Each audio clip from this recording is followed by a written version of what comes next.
Sebab saya balik nanti kita akan mula ada semut vertical. Kita akan ada land convoy to Gaza. Land convoy to Gaza yang dipanggil We Rise Gaza. Sekarang land convoy to Gaza sedang ada juga, di mana mereka dah berada di Libya.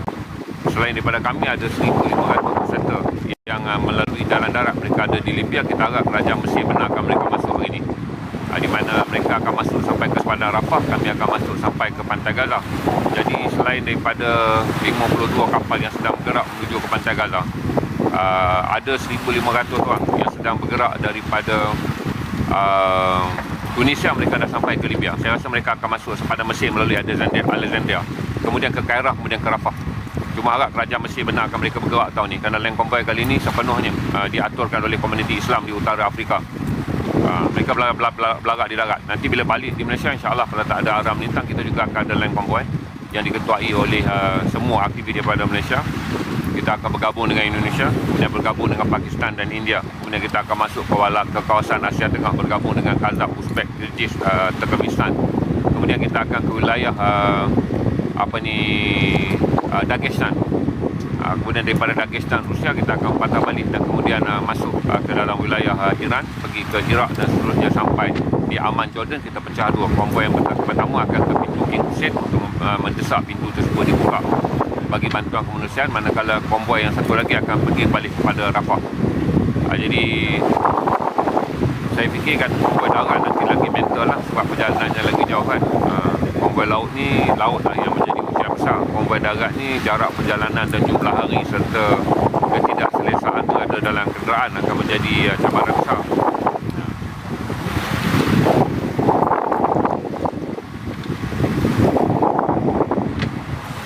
Ada apa-apa yang tuan-tuan nak tanya? Sebab di Malaysia sekarang sini 1.26 campur 5, Malaysia 6.26. Okey, tak belum maghrib lagi. Belum maghrib lagi, alhamdulillah. Kita tamatkan hari Ahad bersama keluarga. Dan saya tak pasti di Malaysia ada sambutan tak di mana-mana mengenai anak bah. Terkejut kerana hari ini anak bah kali ini pertama kali disambut secara besar-besaran di Sweden, di London, di Norway. Juga ada sambutan, di Sepanyol juga ada sambutan.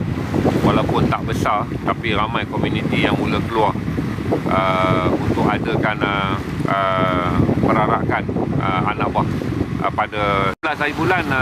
Bila 18 hari bulan esok ke lusa, 18 hari bulan saya jangka Itali juga akan ada demonstrasi besar-besaran. Ada di Bukit Bintang, alhamdulillah. Kalau anak buah disambut di Bukit Bintang. Terima kasih. Kalau 18 besok kita tengok Itali pula. Itali dijangka akan ada 8 juta orang keluar demonstrasi sempena tuntutan hak pekerja, dan mereka akan berdemonstrasi serentak dengan Free Palestine. Kerana gerakan besok dipimpin oleh USB, iaitu Kesatuan Sekerja Pelabuhan di Itali. Kemudian pengangkutan pemandu-pemandu dan syarikat pengangkutan, guru-guru juga akan menyertai boykot di Itali besok, dipanggil Itali shutdown. Jadi kita jangka besok dalam Italian shutdown, selain mereka menuntut hak-hak pekerja, akan ada kumpulan pro-Palestin yang akan menuntut kerajaan Itali untuk memutuskan hubungan bekalan persenjataan dan juga fuel ataupun kemudian ketenteraan kepada Israel. Saya sekarang dah berada di keluar daripada perairan ni nak masuk perairan antarabangsa. Ni kita dah tinggal yang nampak Bukit Bukau tu. Saya zoom sikit Yang nampak Bukit Bukau tu adalah pantai Antalya, Turki.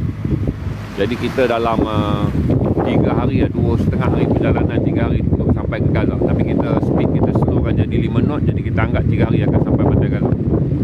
Malam ni kita dah masuk ke perairan antarabangsa. Jadi kita kena berhati-hati kerana ini adalah kawasan operasi Israel yang sangat agresif. Kita kena hati-hati kerana malam ni semua 52 kapal ni akan berada dalam perairan yang antarabangsa, dan biasanya tentera Israel akan mula membuat pintasan ataupun serangan penculikan di kawasan perairan ni bagi menghalang berdasarkan sejarah yang lampau. Bila masuk garis kuning nak menuju ke garis merah, dia mula akan buat interception. Semalam pun kita pantau tapi tak ada drone. Semalam tak mungkin ada lah. Kita berlayar sepanjang malam adalah di pinggir perairan Turki. Tak mungkin dia masuk kerana tentera Turki memantau dan memberi perlindungan. Tapi dalam undang-undang antarabangsa, mana-mana garis tentera tak boleh memberi perlindungan pada mana-mana garis pihak di lautan antarabangsa.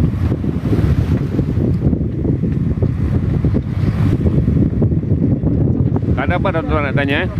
Kalau tak ada, saya ucapkan ribuan terima kasih. Kalau nanti lewat petang saya ada masa, tuan-tuan pukul malam, sebab ramai malam semuanya akan menonton bola sepak malam ni. 8 suku dah ada perlawanan penting untuk Liga M. 9 malam semua orang akan menunggu Manchester City dan Bournemouth untuk EPL. Okey, kita jumpa lagi nanti. Assalamualaikum. Estimate sampai 3 hari kita dijangka pijak tanah Gaza 20 hari bulan. Okey, kita jangka pijak tanah Gaza. Saya tunjuk sekali lagi lah kapal-kapal yang ada ni. Semua ni dengan lebih 500 pelayar, menyimpan harapan yang tinggi akan berjejak pantai Gaza pada 20 hari bulan pagi. Daripada belakang tu saya tunjuk, ini fleet dia. Tu fleet yang paling padat tu. Tu paling padat. 52 kapal semua bercita-cita menjejak pantai Gaza pada 20 hari bulan pagi. Amin, amin. Pada yang doakan saya ucapkan ribuan terima kasih. Okay, jumpa lagi malam nanti. Saya charge bateri. Malam nanti saya live lagi untuk tuan-tuan bila kami menjelang maghrib. Saya bagi tuan-tuan tengok maghrib lah. Assalamualaikum warahmatullahi wabarakatuh.